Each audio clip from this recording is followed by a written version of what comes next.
Okay, so now we have moved towards day 2 of ACCA SBL examination, and in this specific day, we will be going through our second day agenda, right? Um, so as you know, in our last class we have done the question relating to smartware. Now, my vision for the next 3 days after today is that we are going to go through the professional marks as well. So, what are the professional marks, the requirement for the professional marks, and how we'll be going through those professional marks? I'll be solving that specific area. Thank you. I'll be solving that specific area. So, let's just quickly go through today's class agenda. I guess everyone have joined, and now we can move forward. Okay. So again, all those who have joined for the first time, it's just a marketing stunt, right? So this is the examination result of last attempt. And the most important thing is that she is the student whom I was expecting to have position in SBL. However, the announced position on 82%. So it was just one mark that specifically delayed in her in getting that position. But still, it's a good result. Now, let's just go through the day 2 of professional marks. And in day 2, I'll be solving the professional marks first. The most important area which each and everyone is right now concerned about, and that is the professional marks, means that those 20% marks, how we will be going through those 20% marks. I hope so. I'm audible to every one of you. Am I audible to everyone? Yes, sir. Okay, good. Now I'm visible as well, right? Great. Okay, so we are going through the professional marks, 20% professional marks, and how do we go through these 20% professional marks? That is our major point of concern. Now, marking scheme include 20% of the professional skills and competence marks. So these are the 20 marks that we are going to have. I normally call them as cash marks because these are the marks that each and everyone right now in front of me can easily attain through, showcasing these skills. The skill being examined in the requirement should have been evident in how the candidate answered the task. Now, what is the difference between analysis and evaluation? Let's just take a very small example in regard with what is the difference between analysis and evaluation. To be very precise, I'm just giving you an example in regard with these 20% professional marks. To be very precise, if I can say that analysis means to rewrite your answer in your own words, and evaluation means to evaluate on the basis of pros and cons by taking one specific side at the end of your question. Now, remember, the history of ACCA's SBL examination is right from this point when this exam was being tested in the A-level business studies, because it's the same examining body, and that is the British Council. And if I talk about the A-level business studies question, they right now have changed the entire answer methodology, and they have said that in evaluation question, every point should include, now in evaluation question, every point should include your POV, that is point of view. However, you're not going to include point of view after every point. I mean that once you are getting those 2 marks for writing one specific point, you'll not be getting 2 specific marks for writing a point and also giving your point of view. But at the end of the question, you need to conclude when it says the evaluation without heading if the examiner is not specifically asking you to answer with a conclusive remark, and with heading if the examiner wants you to write a conclusive heading at the end of your answer. to evaluate the question and also conclude as to which proposal seems to be more suitable for the organization's objective. So it says the skill being examined in the requirement should be evident in how the candidate answered the task. When awarding professional marks, markers looked primarily at professional skills being tested in the task requirement. See, it's not just the task requirement. For example, if I say that, okay, you need to showcase the communication skills, you need to showcase skepticism, you need to showcase professional acumen, right? That is good. However, sometimes the marker is also testing your general ability to construct a sentence.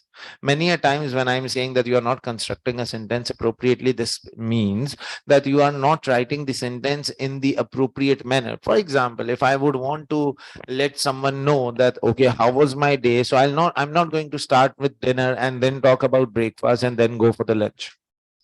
I'll start right from the start of the morning, that is breakfast, lunch, and dinner.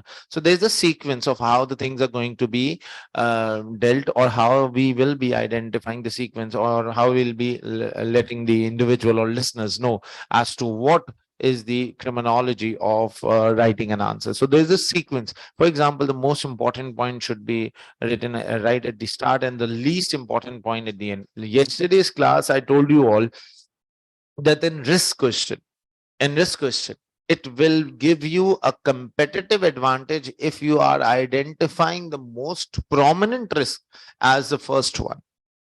For example, if I say there's a technological risk, thank you. GG, please. If I say that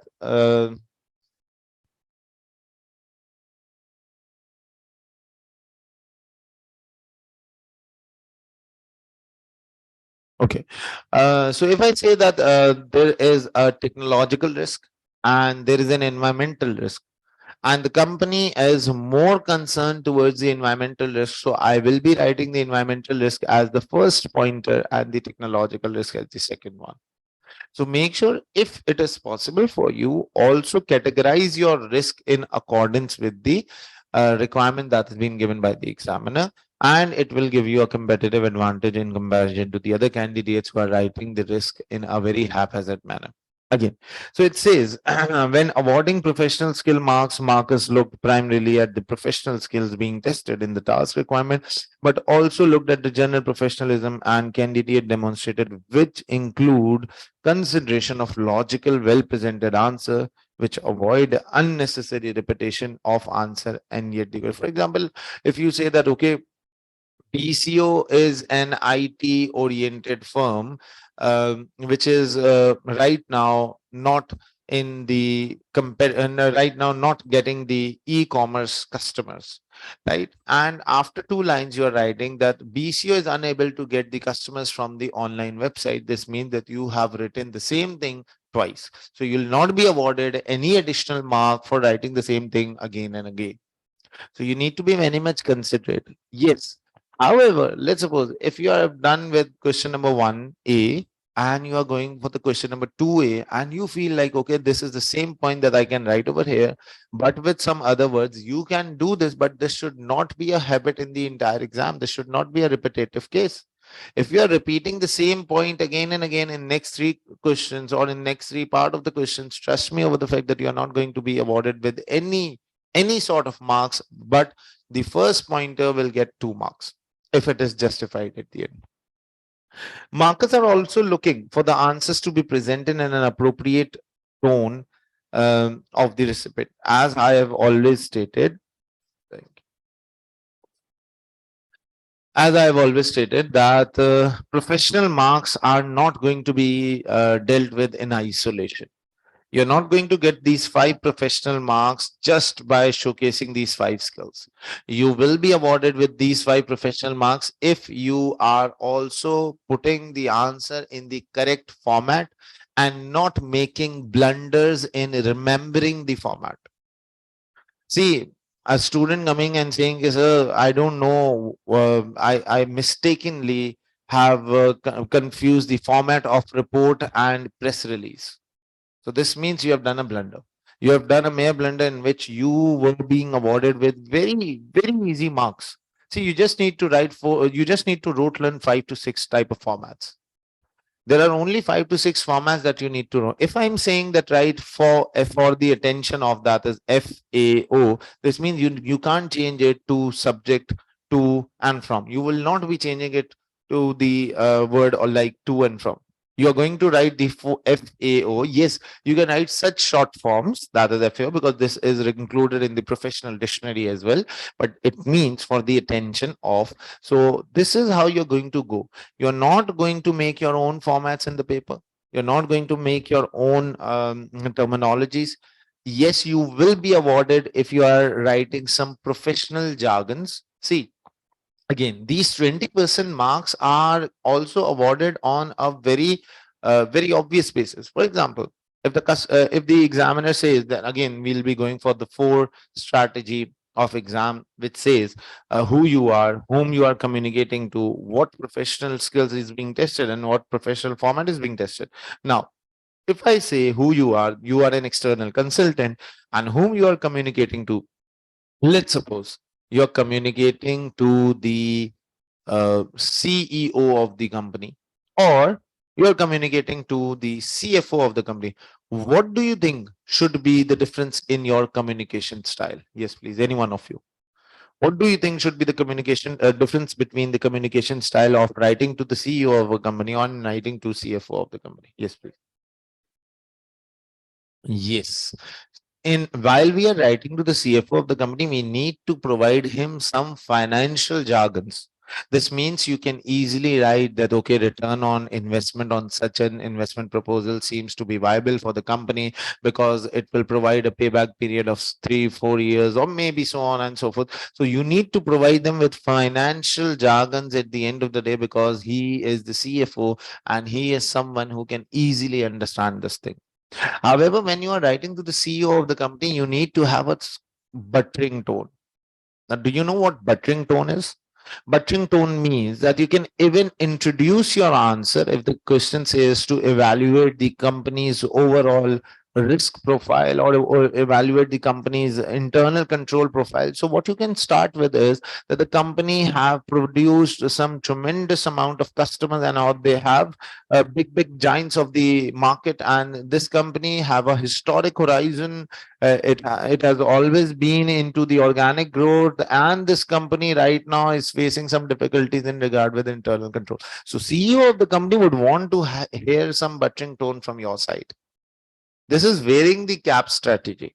Wearing the cap strategy means that, for example, if I'm the external consultant and I'm writing to the CEO of the company, my methodology of writing to the CEO of the company will be different as compared to my way and my methodology of writing the answer to the CFO of the company.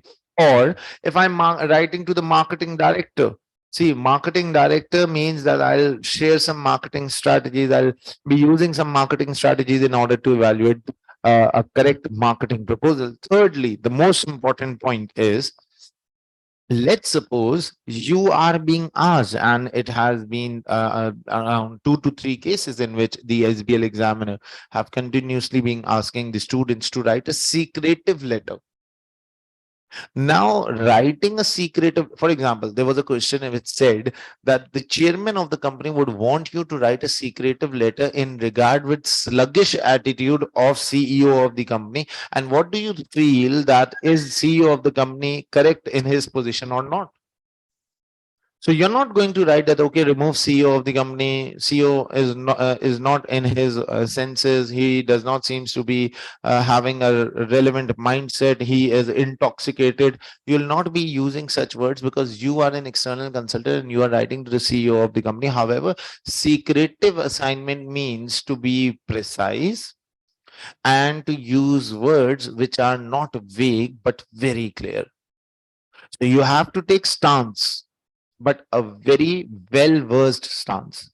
If something is very obvious, or it's evident from the case that, okay, the CEO of the company have done a mistake. For example, I'll be going through the ethics question of Lobo company right now in this assignment, and after going through that ethics question regarding the Lobo company, you will be in a situation to evaluate, okay, now there has been a mistake by a senior engineer. However, when we are writing to the senior engineer, we are not writing it in a very harsh tone. We are going with a tone that seems to be very justifiable and acceptable for the entire board as well as the entire listening authority. Moving forward, I hope so. I made my point very clear to everyone. Markers are also looking for the answers to be presented in an appropriate tone of the recipient. Just a minute.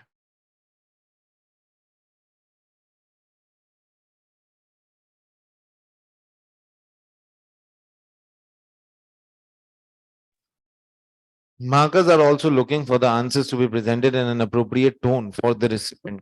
Tone is very important. See, you come up and say, Sir, I don't feel like studying right now. I'll not be doing this question. I don't feel like doing so much amount of practice. This tone can vary and can be can be written or can be said in a very professional manner by saying that, okay, sir, it seems that I have a repetitive question to be done, or it seems that this question have already been done by me and I don't feel like getting any competitive advantage, or I don't feel like getting any additional knowledge while doing this question. So will it be possible if I can just tone it, if I can just skim it out and write a relevant answer? See, there are two methodologies of saying the same thing. There are two methodologies of saying the same thing. So your tone should be polite. You need to have a polite tone. Why? You are writing a professional paper, you're writing a leadership paper. Leaders are not always like like, let's suppose, if I should not take the name, but leaders are not always like Hitler. Leaders can be like individuals who are motivating, guiding, and providing a toned down approach in order to rectify the mistake, not just to identify. So markers are also looking for the answers to be presented in an appropriate manner or appropriate tone to the recipient. 20% professional marks, the need of the day for today. Put the answer in the right format asked for. Make sure you remember the format. So first way of getting the best marks in your answer is remembering formats. If you're not remembering it, and if you feel like, okay, I just came across these format and I'll be more than comfortable when I'm going into my examination and I'll just recall those format. So trust me, you're not going to. And during that anxiety period, during that time period when you are sitting for your exam for the next 4 hours, there are chances that if you have not rote learned the format, you might end up writing or you might end up doing some blunder. So this has been said again and again. Please, it's a request to kindly rote learn these formats. I've already given you handouts for the formats. If you want, I can share it with you once again, but please make sure that you rote learn those formats that are given in that handout. Head your answer properly. See, this is the bestest possible advice that I can give you right now. Head your answer properly means the more heading in your answer is better for you to demonstrate general professionalism. But for that, you need to have a clear insight of what you are writing. Sometimes writing, going with a generic, let's suppose, paragraph to paragraph strategy saves you as well. But writing your answer in the heading format will give you an edge. Why? Because this will create a viewpoint in front of the examiner that, okay, this student whose answer I'm reading, he knows the crux of the answer. So he might give you leverage even if you have written the wrong answer to some extent, or even if you have gone for a repetitive strategy. So it's a better way to writing your answer if you can write it in a heading. But remember, sometimes heading can go the other way around as well. For example, I thought that the answer that I'm going to attempt right now in the examination is of pestle model. However, that specific exam related to the Potter 5 force model. Now, if I'm very clear as to this model should be applied, it's better to write heading. However, if I'm not clear, I can write in paragraphing format. Now, if I'm writing in the paragraphing format, it's quite evident and there are chances that I might end up writing some relevant and some irrelevant point. Moreover, like it can go like 40% of the relevant point and 60% of irrelevant point. Again, you'll be getting 40% marks. But if you have written the wrong heading of the model that you have applied, you're going to get 0 marks. So headings should be applied very carefully. if you are 100% sure that, okay, the model that I have picked up in the examination is appropriate, it's up to the mark, and yes, I can go with this model, and this should be the model. There is no other ambiguity in this model, in the application of this model. Go for the heading, go for the model. You'll be clearing this exam with flying colors. But if you are not sure, my suggestion is rather go for paragraphing, but for the no, and not for the heading one, right? Avoid long paragraph. Please avoid long paragraph. I have seen many answers yesterday which included paragraphs of 6 to 8 lines while identifying their risk and only 2 lines to mitigate. Now, mitigation strategy can be long because you can justify your mitigation strategy, but identification of risk can be very obvious. So you don't need to go around by the, you don't need to make your sentence linger around by one specific point. Okay, now this is how I introduce the point, and again repeating the same point. You will be awarded marks. If you want to increase the length of your answer, you can increase the mitigation strategy. Remember, the first part of the first column should be short. It should be appropriate. It should be up to the mark. I normally say that you all must have played the dart game. It's known as dart game, right?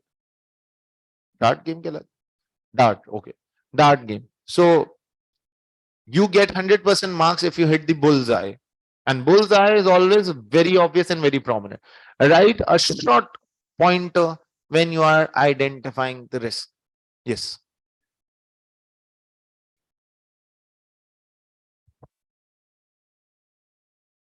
Yes, you will be awarded half of the marks. If you have identified the right risk, but you have not identified the right mitigation strategy, you'll be getting the half marks. So it's good if you have identified the risk in a very short and a very prominent and a very obvious manner. This means that you have to write a very obvious, and even you can copy paste or you can change some word when identification of your risk. This is where I'm giving you the leverage of copy pasting the risk, because you won't be changing the risk to a new extent. What I have learned in last 4 to 5 attempt is that whenever I say to my students, don't copy paste things from your question, what do? They try to replicate the risk which is being identified in their own words, and they end up making another form of risk which was never ever given in the examination. For example, there was a student whose answer I was reading, and it stated that there's a risk of segregation of duties. So what he said, that there was a risk that there is no segregation of duties. Segregation of duty means that one single task is being performed by one not more than one single person. So what he decided to do is, he ended up by saying that there can be cash embezzlement. However, the scenario related to inventory counting. So he ended up saying that there can be cash embezzlement and fraudulent activities relating to cash. However, the entire scenario related to the inventory counting. So it's very obvious that you can write that, okay, what you need to do, it seems that there is some internal control issues relating to the segregation of duties. That is one, no single task should be performed by one single person at the end. Full stop. No need to linger around such sentences. Even if you don't feel like, okay, I don't know what to write in this risk one, just copy paste at that specific point. Because the question says identify and not to rewrite the risk in your own words. So you can just identify, copy paste the risk. However, you will have to devise a mitigation strategy in your own words, right? Is it clear? Avoid long paragraph. The maximum length of the paragraph should be not be more than 3 to 4 sentences. This is what I've said yesterday. However, if you are writing the exam in the paper format, there are some part of the world where paper format of SBL is right now being done. So yes, you can write 4 to 5, in fact 6 lines as well. But for typing purpose, don't go for more than 3 to 4 lines per paragraph, and it's more recommended to write one point in one paragraph, right? Put the answer in the right tone. Now, that is something which is important. Do we have to write the implication of the risk even if it is not? No, no. Why are we going to write the implication of the risk if it is not required by the examiner? No, you don't need to write. If it says identify the risk, just identify the risk. If it says provide the implication of the risk, you need to provide that. If it says to provide mitigation strategy, you need to provide. Make sure that you read the question very carefully and stop whenever you see the word and in between the requirement, because that is the point which is going to make you clear that how many columns am I be making in this exam. See, sometimes what you do, you just keep on reading the entire question, just line by line, and you forget that, okay, now at the end of the day, how many columns were to be right. So take 1 second of breath when you are reading the question and you find the word and. What you can do, when I was studying, I used to highlight the word and. So I was very clear that, okay, there is a question before and there's a question after and. Then put the answer in the right tone. Demonstrate the professional skill requested under each requirement by carefully looking at the prompt hint given by the examiner. Professional marks, examiner's feedback. Now, let's look at professional marks. We are not learning professional marks by the word of me or the word of your facilitator, but we are learning professional marks by the word of your examiner. Careful attention to the format is required, and which is very, very important to the student, should focus on it, not ignore it or reproduce answer in wrong format. This is one of the most important comment given by the examiner. Whatever the format requested, the answer should be presented and structured clearly with headers. So if you hear this word that, okay, Sir Sheikh Bilal normally recommend to write headings, and there is an XYZ who says that you do not need to write heading. So I'm not actually, it's not me who is saying that you need to write heading. You can see it's the examiner's point of view that you need to write headings when you are writing. However, yes, sir, should we write headings in letter? Letters are not ought to have any sort of headings except for the format. Report, yes. Emails, yes. All other can go with the heading, but letters and memos are not sought to be read with headings, because you know it very well. Letters are short communication style, memos are short communication style, and short communication style do not come with headings. So it says, whenever the formats are requested, whatever the formats are requested, the answer should be presented in the structured clearly with heading throughout the answer, and avoid over long paragraph. Maximum length of the paragraph shouldn't be more than 3 to 4 sentences. Please trust over this, and don't feel like, okay, I have written a small answer, and don't feel like, okay, sir, you told us to write 3 to 4 lines, but I had time to write more, so I wrote at least 4 to 5 lines or 6 lines per question. So this is not going to award any additional marks. Rather, it may go negative in your scenario, because if that 1.5 additional line that you try writing in the exam just to gain that mark, it can go wrong, and the examiner might get pissed off on over that line, and he may cross the entire part of that question. So don't make the examiners think difficult. Make things easy for him.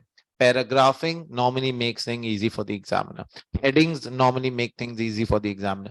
Yesterday, when you guys were writing the risk question, so I suggested that you can write the risk question in the heading format. If you have gone through my suggested answer, you must have been seeing that there are 6 to 7, in fact 8 different headings that I have given in the examination, and you were just required to give only 4 headings. So if you are giving 4 headings, 6 headings, it examiner will feel more comfortable that, okay, this is the student who knows what are the risks, and he is more comfortable in writing the mitigation strategy correctly as well. So you will be getting an extra edge. Or repetitive information, please, I have seen many questions since last 15 days. Whatever questions I have checked, there are 3 to 4 times when I write the comment that this specific point have already been tested in your first part, this specific comment, this specific pointer you have already identified in your second one, in your third one. So please don't make this mistake. Demonstration of professional skills. Now see, this is what I have done for you guys. Example. Very light on. Okay, thank you. Question number 1A from December 2018 exam asked for professional skill marks are available for demonstrating analysis skills in investigating and considering information from a range of sources. Number one, the skill to be demonstrated is analysis, but how? So, how are you going to demonstrate this skill? By reciprocating or rewriting the above given scenario in your own understanding. Analysis means to rewrite or to replicate the above given scenario in your own understanding, not giving solution, not giving conclusion, but just to identify it in a prominent or identify it in a simpler manner. For example, around 10 days before, I went to my license office in Pakistan. So that person told me that you need to read the entire book of rules and methodology. And I came across, because I'm aware of law, I have studied law. So that book, although it's not interested at that book is not interesting at all, but however, there was a point that seems to be interested to me. It said that any moving object that can be dealt with human discretion on the basis of something, on the basis of that sign which is globally acceptable, will be dealt in accordance with the general principles and guidelines provided in that need of time, in accordance with the economic visions and reasons. So after reading this paragraph, I was very comfortable that I don't know what this paragraph actually meant. I came across a constable. I asked him, sir, what do you mean by this paragraph? He said that every moving object, which is a vehicle, should be stopped at red signal, and it you can resume on the green one. So that is a very general understanding of what that line or paragraph actually meant. See, there are two ways. The examination scenario will be in this format, and what is required in analysis is what I have told you right now and what was told by the constable to me. He said, sir, every moving object जो कि vehicle हो, it should be stopped at red and it should go on at the green light, which is generally acceptable rules across the world. So, this is how you analyze your answer. But how? By investigating and considering information from a range of different sources. So you are going to investigate, you are going to rewrite in your own words without giving conclusion, keeping the discussion on the open end situation. Now, what do you mean by keeping the discussion on the open end situation? Keeping the discussion on the open end situation means that you are not going to conclude, you are not going to take one specific side. You will be concluding as if it's the answer or it's the scenario towards the company to decide whether they are going for strategy A or proposal B. Then read the sentence after the skill completely to understand how to demonstrate it. And this is what I refer as prompt hint. So let's read the sentence after the skill. So it says analysis skill in. This means that I'm talking about this sentence. Professional skill marks are available for demonstrating analysis skill. Stop. Now, read this sentence in one go. Investigating and considering information from a range of different sources. So, do you know what I'm trying to say? You need to investigate, you need to consider from the range of different sources, and then you need to conclude. This is what analysis skills are basically demanding from you all. Right? Moving forward, just a minute, please. Is it shown now in front of you?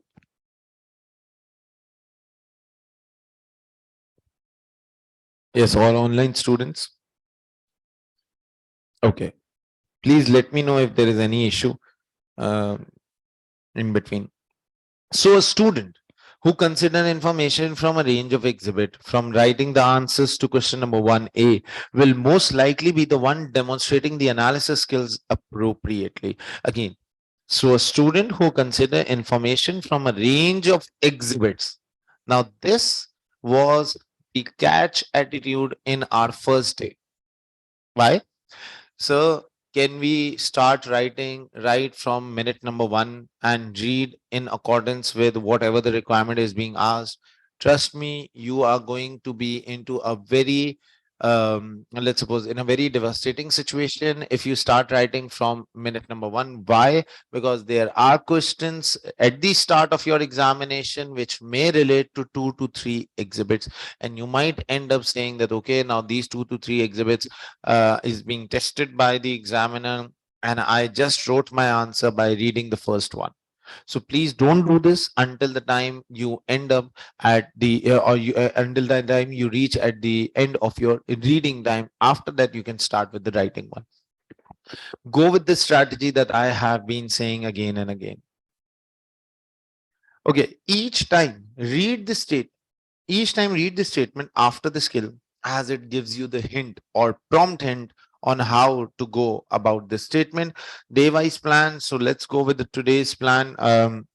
We will be going through the professional ethics, public interest company code of ethics, code of ethics. We'll be solving the SBL September 2018 question number 3A of Cofold company, P1 December 2013 question number 4C. Board of directors, how to split the roles, NEDs, committees, remuneration, diversity, and insider training, which relates to specimen number one. DCS company, question number 1B, and family owned versus listed company, internal controls, pros and cons. Um, Professional code of ethics. We have IPOC versus SAF. A professional accountant is expected to protect the interest of the following in addition to the customers and stakeholders. We have customers, we have suppliers, employees, government, society, and community as a whole. So what are the professional code of ethics? Let me just write some of the code of ethics in front of you so that you have a better insight of what I mean when I say the code of ethics. Lights on.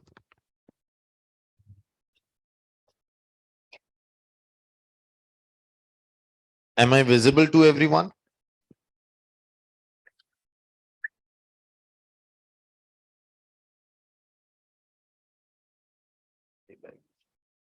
All online students, am I visible?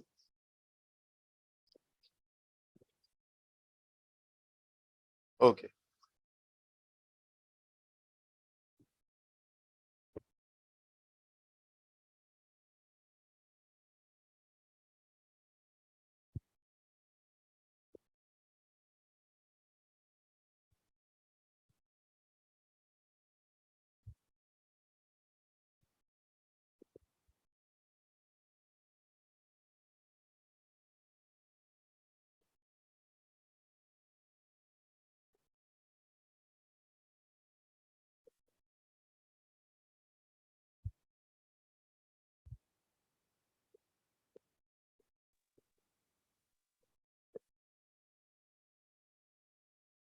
आज यूजेफर नहीं आया दूसरा वाला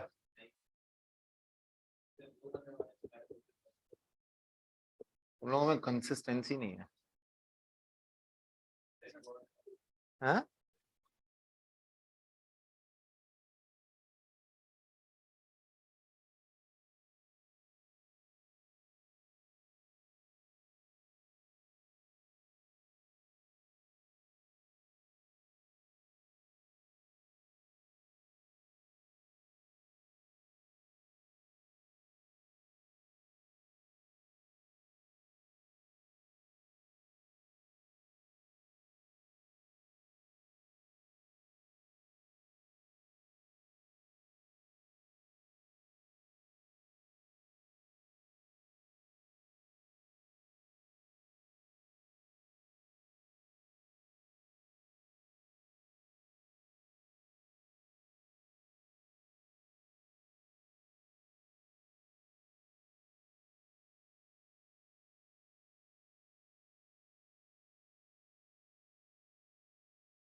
Yes, I'm just writing. Yes, I'm just writing. You just need to copy this and then I'll start.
Okay.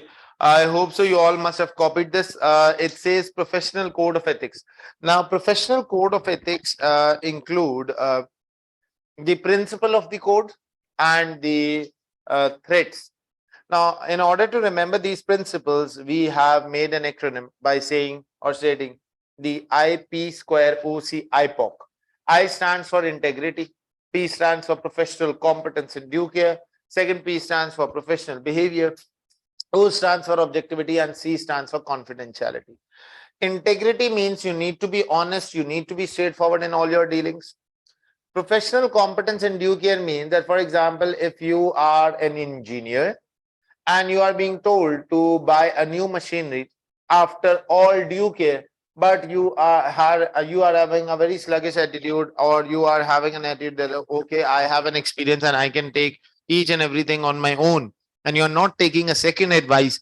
This also means that you are lacking on your professional competence and due care. You are not keeping yourself to be professionally competent, and along with this, you need to upgrade your skills on daily basis. See, we accountants, we auditors are normally upgrading our skills on daily basis. So you need to have due care in regard with your professional competence. Plus, professional behavior means that you need to maintain professional behavior throughout your work. Now, professional behavior actually means that, for example, your behavior should undertake the respect of this qualification. Your behavior should undertake the respect of the corporate sector. Your behavior should not bring discredit to any of the professionals which are who are associated with the field that is being depicted or showcased in the scenario. And objectivity, you need to have objective decisions. You can't go for a biased decision making strategy. You won't be taking the one specific side and removing the other one. Confidentiality means that during the course of audit or during any other secretive assignment, you will be getting some sort of information. Now, the information that you are getting may include, let's suppose the information that you are getting may include a confidential one as well. So you're not going to use that information for your own benefit. You're not going to use that information for the benefit of third party, nor you are going to use that information for the benefit of any other specific party until and unless told by law. You're not going to showcase this information which is being shared with you just for the purpose of your understanding or just for the purpose of your professional requirement. Now, all these, I hope so, I'm audible to everyone, all online students. Am I audible? Okay. Now, all these threats and now all these principles are being threatened by the by five different threats. And in order to remember these five different threats, you can remember the word of SAIF, S square AIF, which means self-interest, self-review, advocacy, intimidation, and familiarity. Self-interest means that sometimes you keep your interest ahead of the company's interest, which is wrong. You need to keep the wider stakeholders' interest on the upper side as compared to your personal interest. Number one. Number two, self-review threat states that you cannot review your own work that you have done. You need to have a third party review while going for the working methodology or while going for your corporate work. Third one is advocacy. You cannot take one person's side. Normally, if I connect it with the audit related world, for example, an external auditor uh, should not be showcasing in any way that he is in some way or the other connected to the company, either in the form of presence or in the form of public appearance. So you'll not be having a public appearance by wearing a Unilever's t-shirt. You'll not be going into the public by holding a cup of Procter and Gamble, for which you are basically right now auditing. Then intimidation. Intimidation means to be scared of something. Intimidation means to be taken into the let's suppose into a scenario in which you feel that okay, I do not have that much amount of knowledge and I should accept whatever justification is being given by the customers or the party for whom I'm providing the external assurance. And last but not the least, familiarity threat. You are not going to have any personal relationship in your company. And if you have any personal relation in your company, what you can do, you actually ethics is not of the view that you need to discontinue that personal relationship in your company. What you can do is you can discontinue that specific client. You're not going to leave that person's relationship from your company. Rather, what you can do is you can leave that client for the time being and have that audit done by some other party, so that the review is very objective and very, let's suppose, it's very objective and in the most utmost good manner for the overall stakeholders community.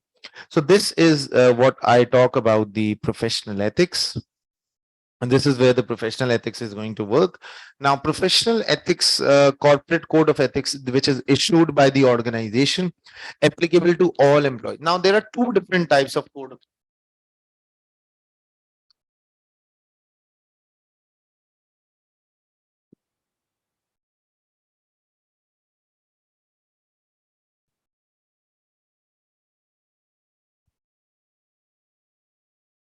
There are two different types of code of ethics.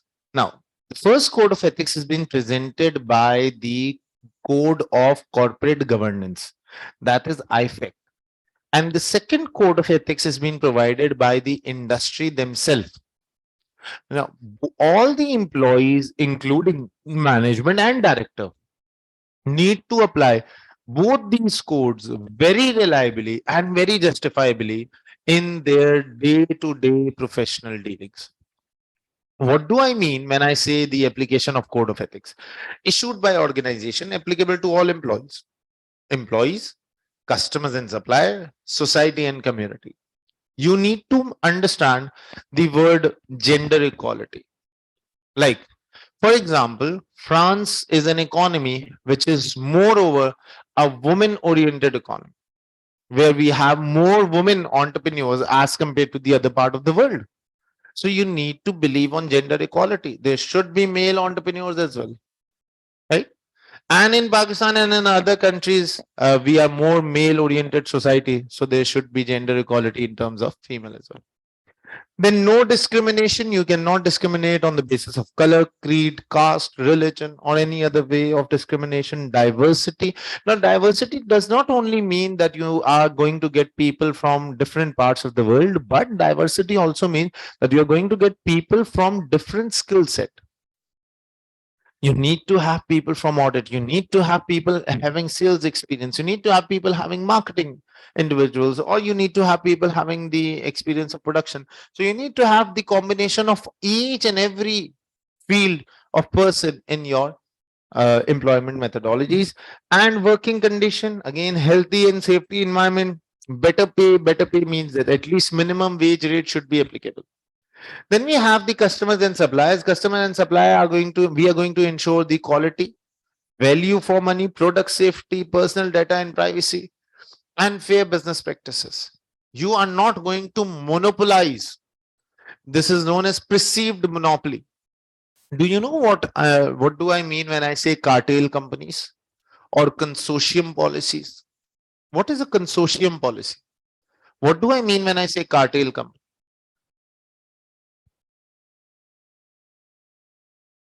Yes. But these rules, although when you are going to search the word of cartel companies or consortium policies, you are going to have a very positive definition of this word. However, practically in the world in which I am operating, I can see some negative policies being made by the overall industry. For example, the overall car manufacturing industry in my economy, there are around 7 to 8 car manufacturers in my industry, and they have decided to make a consortium policy in which they will not be allowing any sort of discount to the customers. Thus, they are removing or taking away the bargaining power of the customer, which is the policy being presented for the consortium one, and it does not have a positive impact because it's taking away the bargaining power of customer is also unethical practice. So you need to have fair business practices as well. Then you need to think about the society and community in which you operate. There must be some job opportunities. See, last 2 3 days I have been following some companies in which in every job advertisement, these companies are writing that we believe in providing employment to local individuals. Now, this means before and when I started my career, I used to see sentences in job advertisements stating that we believe in equal opportunity. Now, every company have started believing in equal opportunity, and the horizon have now been differentiated into another sentence by stating that we believe in providing job opportunity to our local community because of global expansion. Our local individuals, our local employment level has reduced, and we are getting more and more foreigners to work for our companies. So this can also be a contribution towards society. CSR means corporate social responsibility and environmental pollution factors. You need to take into account the overall 360-degree view of your environment in which you are operating, not just the stakeholders, shareholders point of view, not just the employees point of view, not just the growth and profitability, but six capital and other factors as well, right? So, examination question number one, Lobo company. Now, I would want you all, I'm reading this question in front. I hope so it's visible to everyone. Yes. I'm just reading this question, and I would want you all to solve this as, right now, and then we'll be going with the second question as well. We'll be solving two questions today. One question from P1. It's a very obvious one. How many of you have solved this question previously? Lobo company. Anyone who have solved this? No? Okay. So let's start. A technological failure occurred at Lobo company last year. A new computer system was designed to control Lobo's complicated operational facilities broke down. Shortly after it was installed, this meant that the company was unable to carry out production process normally for several days. The cause of the failure was later found to have a system specification error by Frank Bubb, the operation director and professional engineer. He had seriously miscalculated the capacity needed for the new system, and he ordered a computer system which was unfit for the purpose. Not only had this resulted in the loss of several days of production and a loss of loyalty and goodwill from the customers and others, it also cost a large amount of repair and upgrade the system to be able to cope up with the actual demand placed upon. Frank Bubb acknowledged that he had overridden normal procurement procedures in purchasing the system, but he was thought by his colleague to be such a competent engineer. It was never felt necessary for anybody else to be in the company to discuss the purchase with the supplier. His fellow directors believed that Mr. Bubb would exercise the judgment needed for the purchase and implementation of the new system. Because the system was needed urgently, there was no time to run in a pilot mode or to test it on site before it was fully installed. When he was asked about the failure, Frank Bubb said that he had decided to buy the system in question because an old friend had recommended it, and that there was and that he saw no need to take further advice beyond that. Now, this is a very small question given to you. It relates to the ethical issues being undertaken by Mr. Bubb, and you need to discuss the fundamental professional principles of code of ethics with the which Frank Bubb failed to observe, and explain how the awareness. Now, you need to wait and read this requirement once again. Discuss the fundamental principles of professional ethics which Frank Bubb failed to observe, and explain how an awareness of his duty to the public interest may have prevented his error. So there are two different questions. How can your duty towards the public interest prevent the error? Now, I want you all not to write the complete answer. I, I don't want you all to go on with any sort of format. No professional skill testing. I just want at least 5 pointers to identify this specific question. So I'm giving you 10 minutes. I have read this question. I just want 5 pointers to identify that what went wrong in terms of professional ethics. So you have time for the next 5 minutes. Please, for the next 10 minutes, please start.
Yes, have you all done?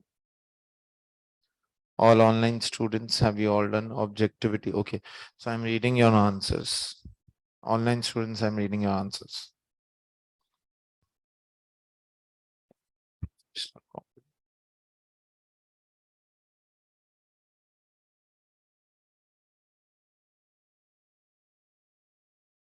Mohammed Usman, you have written operational directors and professional engineers are not the right person. Then who is going to take the decisions relating to the capacity of the machine? They are the right person. They miscalculated the capacity. That is something different. But they are the right person to calculate the demand. Over here, what you can write is that they did not follow the SOPs that was presented, or you can write that they were not in compliance with the protocols presented by the government in relation to the purchasing of such new machineries or non-current asset. Ethics about professional company behavior and task confidential. Professional director also stated that the discussion of the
Okay, so do you think that he have failed in showcasing the principles of confidentiality?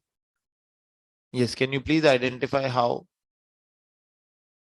Okay, so members should not disclose information of client to their third party for the sake of their own third party benefit, unless told by law or the client. So yes, they have breached the areas of confidentiality, objectivity.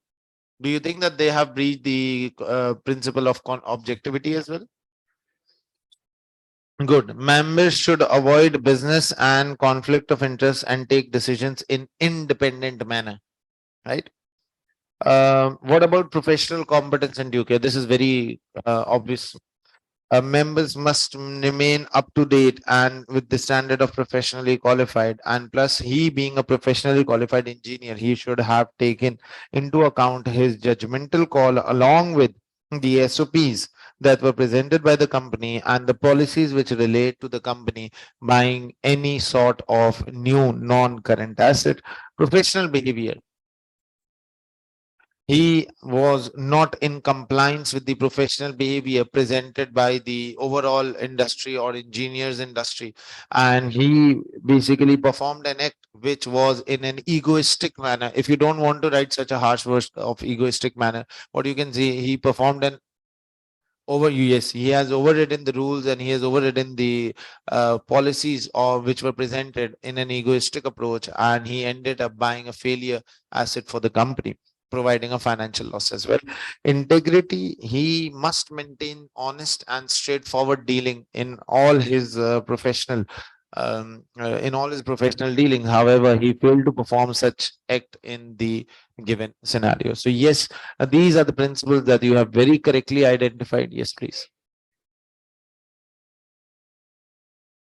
Basically, professional competence and due care is moreover towards the professional education and the code that is being presented by the government, by your educational body. So, professional competence means, for example, if I cleared my exam without studying the IAS of leases. So, what I need to do if I'm applying that leases standard on the practical world, I need to revisit that IAS, learn it out, and then go and apply that specific yes. So that is where professional competence and due care. You are professionally competent, but you're not taking due care of your competence. You're not professionally competent to perform an act, and you are performing that specific. For example, I am in the field of audit, and there comes a client and he asks me, "Okay, sir Bilal, can you please offer your legal services?" So I will refuse such services because I'm not allowed to perform any such legal related services because I'm not professionally competent to do so. However, professional behavior means that you will take all understanding of the client before taking your final decisions. You will go through each and every protocols, you will follow all policies, you will follow all SOPs, and then end up by making a very justifiable let's suppose a value addition in the company. Yes, should have known how to calculate the demand for the machine, and that is where he basically did not perform well in his professional competence. So if he was not competent enough to buy that new machinery, what he could have done is he could have taken some professional advice from other competent individuals in the company. Yes, yes.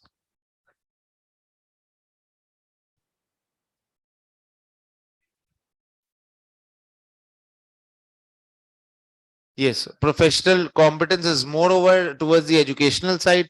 Professional behavior is something which is not related to your technical knowledge. However, if you are not performing well, or let's suppose if let's suppose I'm from the field of chartered accountancy, or I'm from the field of ACCA, and if I'm bringing discredit to my profession by not using appropriate language while going into board meetings, by not presenting myself well when I'm into public gathering, and I'm bringing discredit to the profession. This means that we are compromising on the professional behavior stances. Yes, please. Any other piece of advice or any other contribution that you would like to do? Okay, so I guess let's move forward. Let's, sir, how objectivity is compromised. but objectivity is compromised because I was involved in a conflict of interest and I kept my self interest above the overall interest of the company, because I took a decision on the basis of my egoistic approach to satisfy my self interest, to satisfy my ego, and at the end, I gave a financial loss to the company. Sir, integrity is being compromised. Yes, I was not honest in my dealing. I basically miscalculated it, and plus I came to my friend to buy that machine, so this means that I'm keeping my self interest over the interest of other individuals. So let's move forward. I guess you all have correctly identified the scenario in some way or the other. Chairman and CEO of the company. Now we are going to go through some of the governance related issues as well. Roles and responsibility of the chairman, main role, the role of the board.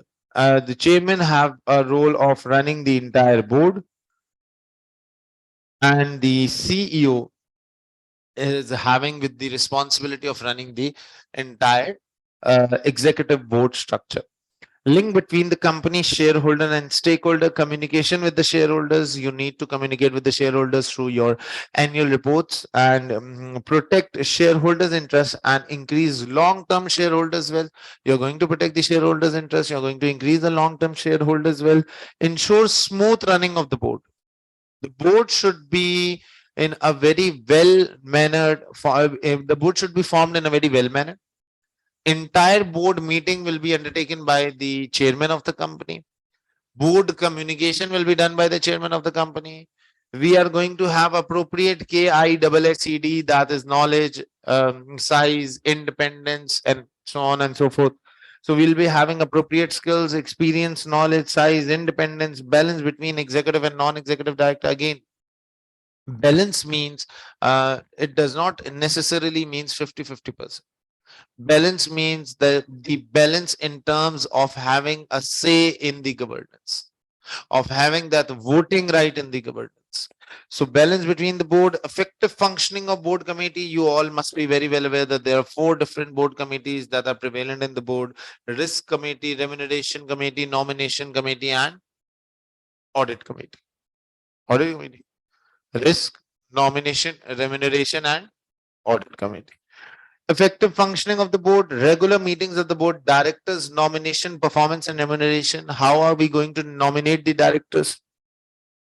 What should be the procedures for the performance evaluation? There should be the fixed amount being given to the director, as well as some PRP. Along with this, how to nominate the directors? I'm talking about the executive directors. Who is going to have that nomination process being held? How will the shareholder contribute in nominating the directors? As I have told you, that we will be hiring the executive directors first, and they will be nominated by the nomination committee in front of us, and at the end, we'll be selecting 1 or 2 directors out of those, that specific nomination committee, or out of those nominated individuals, and we'll end up having the best directors for our company. Then it says regular meeting. You need to perform some regular meetings as well. Directors, nomination, performance, and remuneration. Role of CEO of the company. The main role of CEO of the company is running the company, propose strategies to run the board, implement decisions that are being made by the board. So CEO is basically, if you ask me, CEO is the operational director. He's going to run the entire set of operations. He is going to make sure that the day-to-day running of the board is being done smoothly. He'll be making sure that the effective and efficient use of resources are being undertaken. He'll look into the control related strategy, the internal control related strategy, the external control liaison with the external auditors, and all other factors are taken into account. He will also make sure that the timely and accurate reporting is being done. For example, if the company has an year end of June, then there should be a published financial statement, more specifically till next 3 months. We are also going to have a say in the legal and regulatory compliance of the company, and interact with the external parties such as government, key stakeholders, key customers, stock exchange. Now, splitting the role between the chairman and CEO. Why do we need to split the role between the chairman and CEO? The chairman runs the board, the CEO runs the company. The running of the board should be separate from running of the company. Hence the role of chairman and CEO, and the role of the CEO should not be performed by one side. It says it should not be. It is not mandatory to have two different persons. It is advisable, it is good governance practice, but it is not mandatory to have two different people for two different roles. You can still hire one. However, you need to assess the need of having two different people for the two different roles. And then it says, as this concentrate excessive powers in the hand of the person, the chairman should be an independent person just like NAD. Advantages of splitting the role. So what are the advantages of having two different roles? Sir, how in the exam can we be asked about the role of chairman and role of CEO and NAD? Yes, they might give you a situation in which the role of chairman and role of CEO is being performed by one person, and this is compromising on some of the ethical grounds of the company, and he might ask you to give recommendation as to what to do in this given scenario, as if you will be recommended that okay, we need to change the role of CEO and chairman to two different person. And yes, Kunal, I will take into consideration the second part of the question. And you will be for example, what are the advantages of splitting the role? Segregation of duty. Chairman is able to challenge the stances taken by CEO. There's a whistleblowing arrangement as well. Other directors, employee can communicate with the chairman if they have certain concerns with the CEO, and higher shareholding confidence by the as chairman is normally an NAD. What are the disadvantages of splitting the role? Obviously, it's a costly arrangement. It is going to be a costly arrangement. Chances of disagreement of clash between the chairman and CEO. Chairman may not have in-depth knowledge. Now, you know it very well. The chairman is a person who is running the board, and he's not into the company for next 365 days. So if he's not in the company for next 365 days, it means the chairman might not be having that reliable information which actually the CEO of the company have, because he is there for the next 365 days, right? So these are some of the disadvantages. Sir, what do you mean by NED? NED are the part-time outside directors who are independent. That is, they are not the employee of the company. They get fixed fee for being NED. So they will be getting the fixed payment for attending the meetings of the board, and they'll be getting fixed amount for attending any sort of meeting that is presented by the company. Role of NED: what strategy, performance, risk, and people. There are four different roles that NEDs are going to perform. They are going to discuss the strategy presented by the external auditor, external executive directors of the company. They're going to scrutinize the performance of the executive directors so that we can have the bestest possible resources for the forthcoming years. They're going to evaluate the risk that has been presented in the board, and the risk management system are going to be taken into incorporation by NED, and how to nominate people. See, remember, one mistake that normally students are doing while writing about the nomination committee is that normally people say that non-executive director will select the executive director, and that is wrong. Non-executive director are going to nominate the executive director, and shareholders will be selecting those executive director. This means that, for example, if I have series of 10 individuals who have applied for finance director being the executive directors of the company, they want to be the executive directors of the company, and there are 10 different CVs. So I'm going to showcase all 10 different CVs, or I'm going to select 5 of them, and I'm the non-executive director, and I'll be selecting 5 CVs which are the most accurate one. And then out of those 5 CVs, shareholder will be selecting one by showing off their hands in the form of voting rights. So this is how the overall nomination process is being undertaken. Then the selected directors are going to be provided with the remuneration and their performance evaluation. That is something different. People nomination, remuneration, and succession planning of the executive directors and senior executive by providing added comfort to the shareholders. So what are the disadvantages of NED? May lack independence, smaller remuneration as compared to the executive director, no incentive, may not give a sufficient time to the business. They may not give sufficient time to the business, so they may lack the expertise which are being undertaken by the executive directors. Independence of NED. Sir, how to ensure that the NEDs of the company are totally independent, not an employee of the company? Now, this is important. They are not an employee of the company for the last 5 years. Number one. No business or financial relationship for the last 3 years. So they don't have business or financial relationship with the company for the last 3 years. Not an NAD in the same company for the last 9 years. So they cannot perform. Now, this is where the SBL examiner have once tested by providing an information. I guess, do you remember the name of the question? TT4U. Yes. For you in TT4U, they have given us an information of the governance board which was not performing well, and there are NADs who have breached the independence norm of being an NAD, and you were requested to identify what norms are being breached and how can we rectify them. So yes, these are the norm. This have once been tested, and there are fair chances of this being tested once again. So please make sure that you remember all these points. Make sure that you wrote learn these points, because once you are reading the question and you get to know the okay, the more than 9 years, because these are sometimes they go into a confusion state, as well as if we need to apply the 5-year rule, 3-year rule, or 9 year. So that basically three rules: 5 years for an employee, not an employee for the company for the last 5 years; a 3-year rule with the financial relationship with the company; and 9-year rules for the same being the same executive, non-executive director. They don't have any close family ties, that is, they should not be having the let's suppose your wife should not work in the company in by having some executive position. Your husband should not work, your father, your mother, your sister, your brother. So all those close family members should not work in the executive director's position. If you want to be the NAD of the company, no family member working in the company in the senior position, and no share of profit. So they will just be receiving the fee for providing their NAD related services. Then we have the nomination committee. It includes, remember, the composition of nomination committee can also be tested. They might ask you that, okay, the nomination committee have 100% EDs. Now, this is wrong. The nomination committee should have majority of NADs and not 100% ADs. Decide the size of the board. So, nomination committee, क्या जी?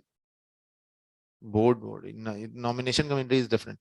Nomination committee decide the size of the board. You need to decide the size of the balance. Okay, so balance between, there should be a balance between the board. Yes, ensure sufficient knowledge. Ensure you will be ensuring the case area, that is knowledge, independence, skills, experience, and being the EDs of the company, balance between EDs and NEDs, appointment of the new director, training and succession planning. What about the induction training? What about the training related to CPD, that is continuous professional development, and other related training? Then we have the remuneration committee, because NEDs are going to decide the remuneration for the EDs.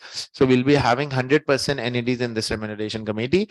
You're going to decide the remuneration policy, as if it should include the fixed policy as well as the policy relating to PRP. PRP stands for the performance related pay. So it will be evaluated. EDs will be evaluated on the basis of individual performance, and EDs will be evaluated on the basis of long term and medium term target. We normally offer them some share options as well.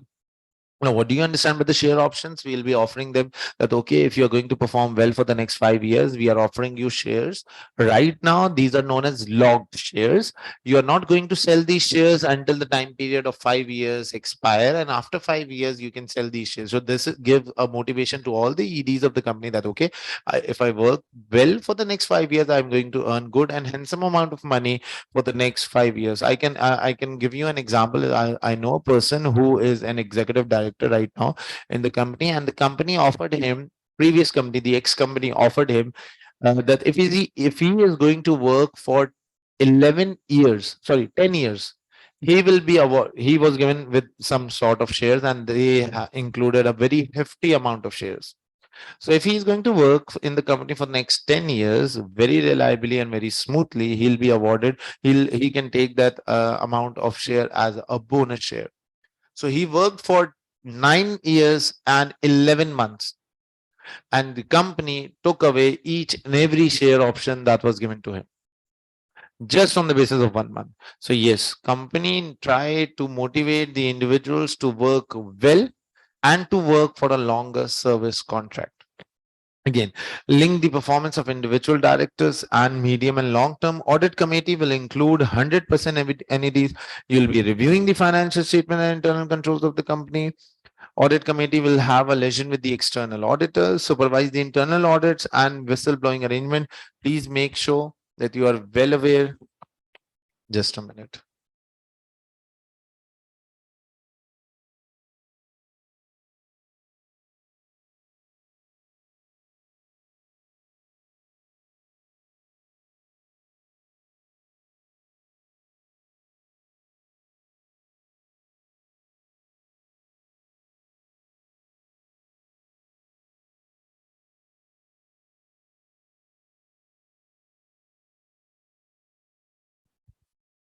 Right.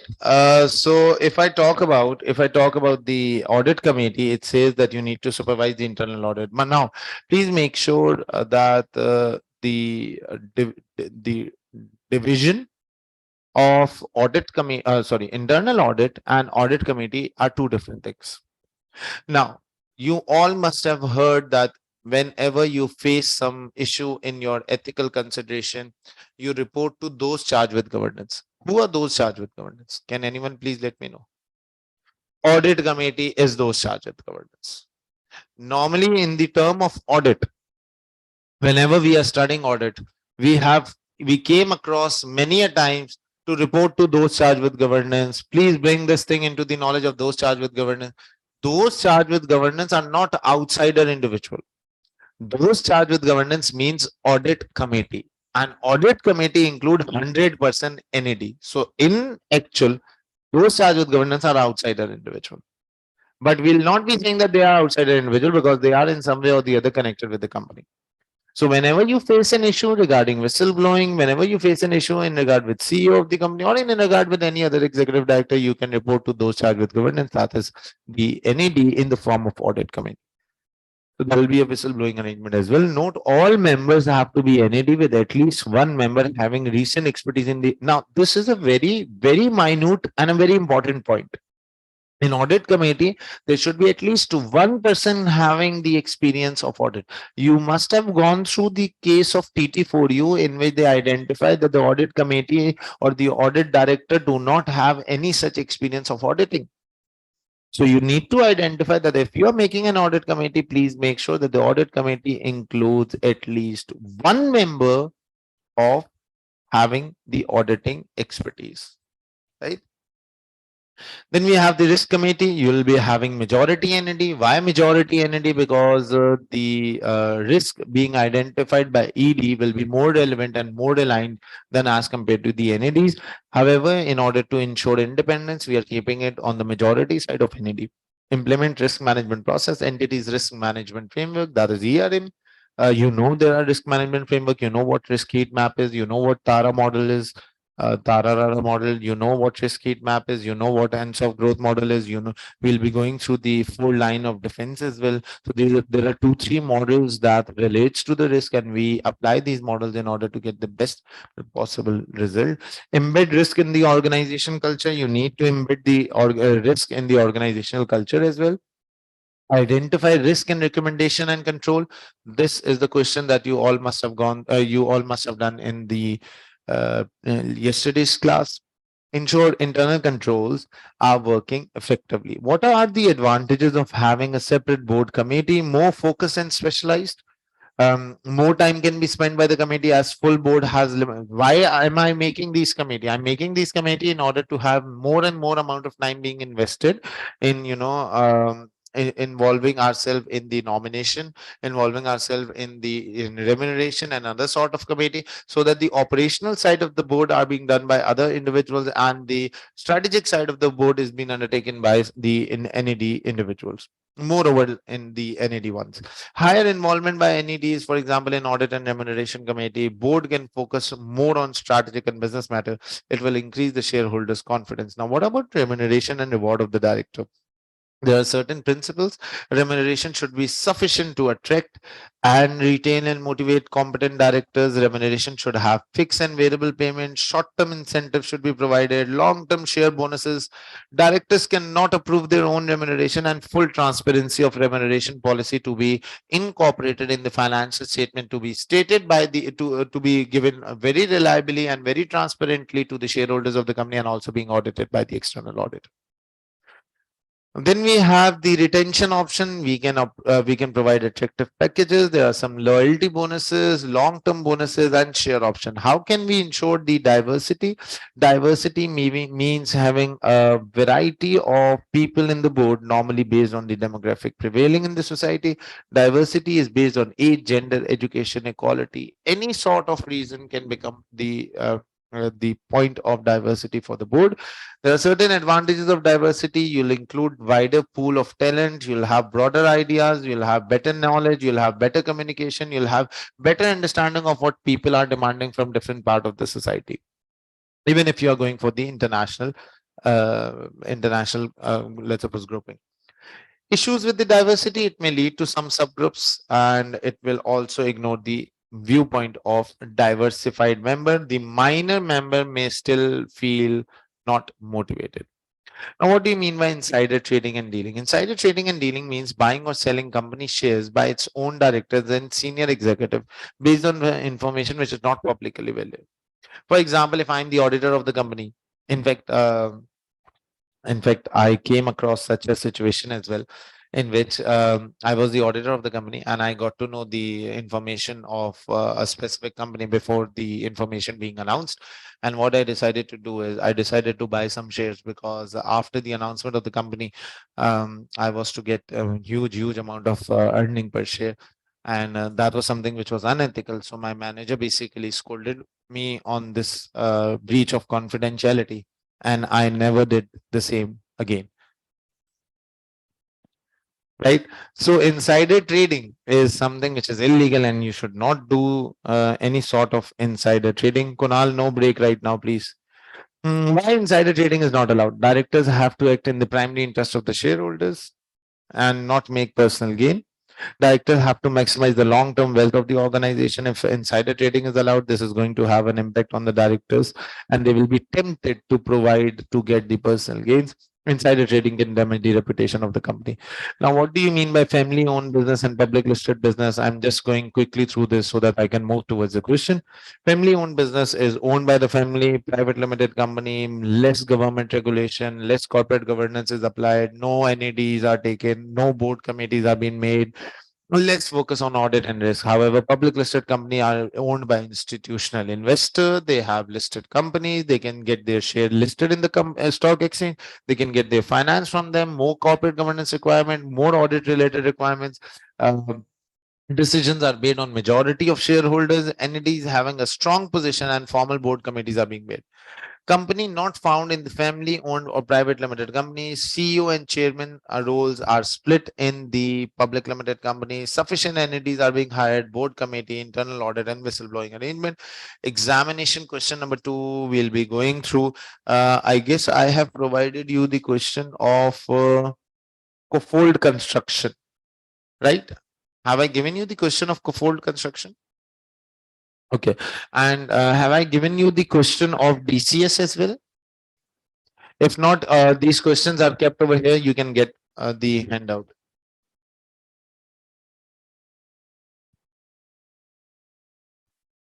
Kindly get hold of this DCS company question. I'm sharing this question on the groups as well. In fact, let's first go through question number 3A and B of Cofold Construction Company.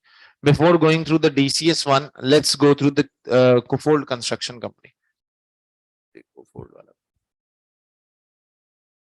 In Cofold Construction Company, I'm not reading this question for you. I have taken the relevant extract of this question. Do you all have this question, please? ये handout ले लो. Do you all have this question right now? Everyone? Okay. So what you need to do, you're going to read this question. You can take break in between. Yes. You're going to read this question and start solving question number 3A. No, question number 3B. You'll be solving question number 3B. 3B says, a summary of CC's board review assessing the control weaknesses discussed at the emergency meeting stating for each control weakness, its consequences and recommendation. So you need to identify the control weaknesses, you need to identify the consequences, and you need to identify the recommendation. This question is of 14 plus 4, 18 marks. How many mark per column per point? 4 marks per point. So 4 marks means how many pointers do we need to write when I'm writing 18 marks question? At least 5. You need to write 5. I want you all to solve this question right now in my watch. It's 8:37. You can take break. I'm giving break of 10 minutes, including the solving time. Just go down, take a break, come back and start solving this. I'll be resuming at 9:15. And I mean, I'll be checking your answers at 9:15 and I'll be showing my answer. We need to solve another question of DCS as well. So please make sure that you hurry up and get a small break right now.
Okay, so I guess you all must have written answers. I have seen answers for some of the students, and I assume that you all who are there online, all must have written their answers and they'll be sending me on my WhatsApp number.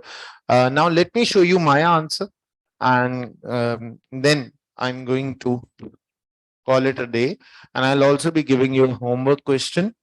So let's see what I am suggesting in this regard. Okay, I'll be sharing the format file as well.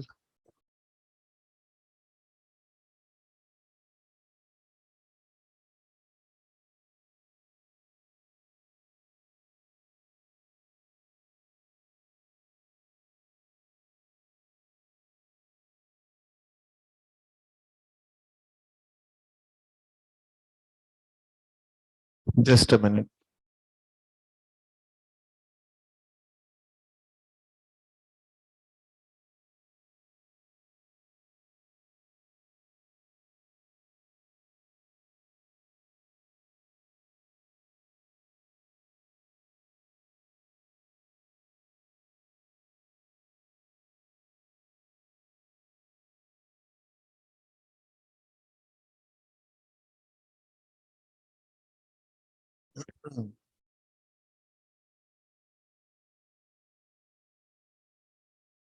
Yes.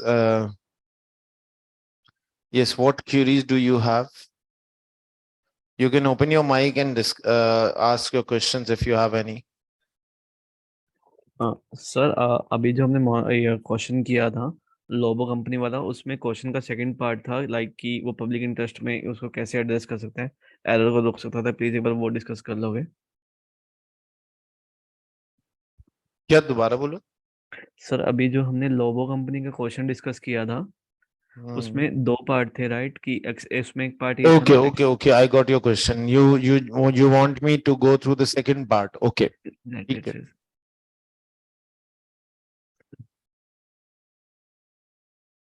I'll show you the second part. This is question number uh, B, right? Okay, let's see this answer. It's not a very well written answer, but a very reasonable one. One in which you can score some good marks. Lack of, acha, I will also be providing you with the pointer notes for every SBL exam. I'll be providing you with some pointer notes for every SBL exam so that you can have the initiation point of writing your answer.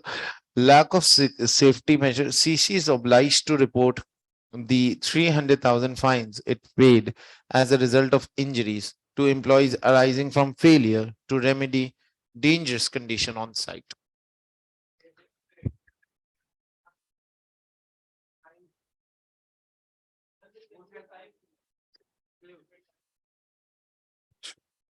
This shows that there is insufficient safety measure on the safety measure.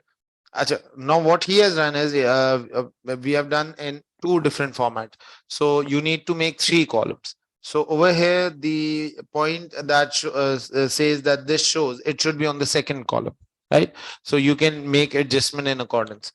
And this shows that there is either insufficient safety measure or the safety measure are not effective. It is basically the consequence. If the problem remain unresolved, CC might face more penalty in the future. The safety procedures should be enhanced, and internal auditors should have more surprise check at the side of at the site to determine whether there are safety procedures in place. The health and safety manager should be held responsible if no improvement is made. So this is how you go for your recommendation. Although I guess this exhibit was not provided to you, so let's just leave it and move forward. Insufficient number of security staff. Good, but you need to define more. Some protesters were able to break into the construction site and got injured. This is the consequence, but you need to define this point more, right? More security staff should be made available at the site to ensure that there is no unauthorized entry to the site. To avoid any accident, the security guard should be given sufficient training. I don't think so anyone of you is able to identify that the security guard should be given sufficient training to be have enough awareness about the surrounding of the environment. So this was a catchy point. Again, the security guard should be trained in regard with the environment. We can give training to the security guard. It could have been a possible. क्यों क्यों हम्म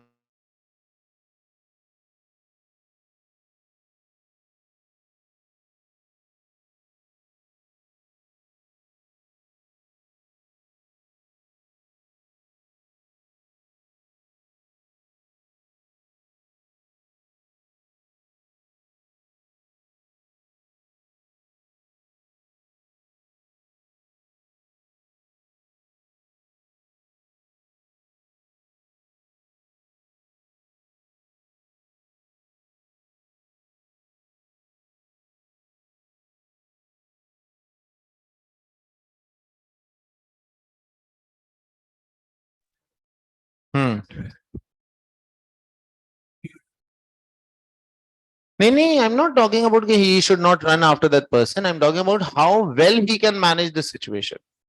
Rather than just running, there could have been other possible ways of managing this situation. So it's just a way to train those. It's a general point. If even if you don't write this point, it's okay. But I'm just adding another point so that you can have edge over the other answers. Okay. Lack of communication with the security company. There is a lack of communication with the security company as well. It appears that the communication with the security firm is not effective, as CC is not being informed about the attempted break-in. This will cause the CC to have insufficient and not timely information on the security environment, and no effective measurement can be taken into account. Stolen securities should be warned to make timely reporting to the CC. Now, Don't you think it's a harsh word right now over here? Is it stolen security should be more? Now, you need to consider the intensity of the situation, and you're not communicating to someone who is an internal person, plus you're not communicating to someone who holds a major position in the company, plus this is a this is a company which has been let's suppose what we can say is this is a company which is out of from whom we are getting services and not part of the company. So you can use such words for the outsider company, and you can use such word where the services are of mediocre or of a lower side level. So you can use such word over here, but not with the CEO, not with the CFO, not with marketing manager, director, or so on and so forth. So it means want to make timely report to the CC. Failure to report on the timely manner should result in termination of the contract with a stolen security and new security firm. That is now. I don't think so. Any one of you have written that we can terminate the contract and find a new security company for the security point of view. Say you can go for that because you know this. See, you need to justify the situation. Situation have been very intense. This is just a small injury. Had it been the case that there are, let's suppose, some maybe some other individual entering into the firm and doing some unethical acts, or maybe getting along with some damaging the property or damaging the employees' health and security. So that could have been taken into a very devastating situation for the company overall. So over here, you can go for such word because the intensity of the situation is very harsh, right? And it says that it appears that the communication, in effective human resource allocation, it appears that the health and safety manager has been for the leave for the next 6 months and the project manager left suddenly. See, this is how you define this situation. Right now, it is not just the recommendation, but this may show that HR department actually from this point it starts the consequences. It says this may show that HR department is not operating effectively or efficiently since the important role is left vacant for long period of time and employee is not being retained. Again, I can see many of you have written this. I guess you have written. uh, there are other students whom answer I can see, and this point was written. The important managerial roles should not be left vacant for a long time. If health and safety manager is on leave for a valid reason, for example health issues, then a replacement should have been there. Ensure that the department is operating efficiently. Besides, CC should have better ability to retain employees. I don't think so any one of you was able to identify this thing. To retain employees by offering better salary and better chance of career advancement to retain its employees. एक एक है. हाँ.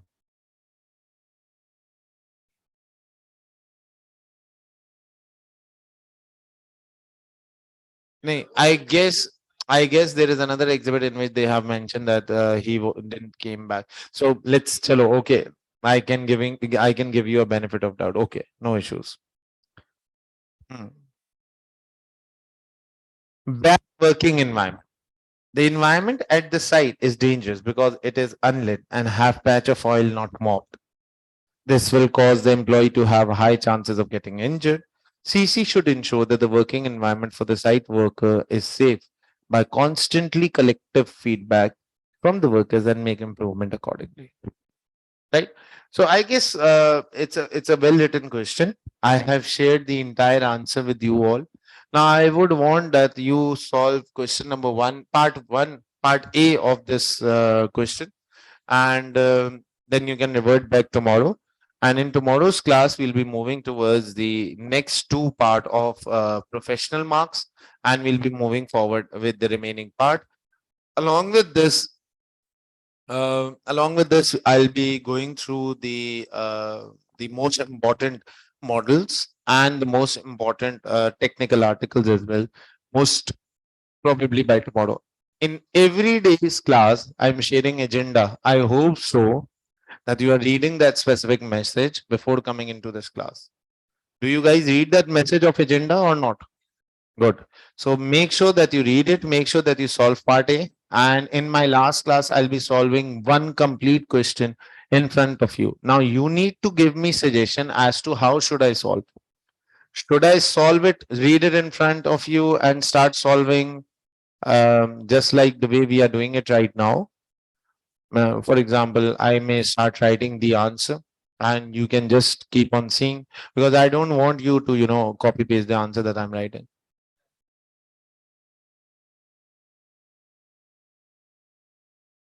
What we can do is, that I can allocate time for every requirement, and you also start solving, I'll also start solving, and in between I'll let you know, okay, now this point I have written in front of you, this is the pointer that I've written, and then we can discuss the answer in accordance with part A, part B. But that specific class is going to be of 6 hours, so I would want every one of you to attend that class.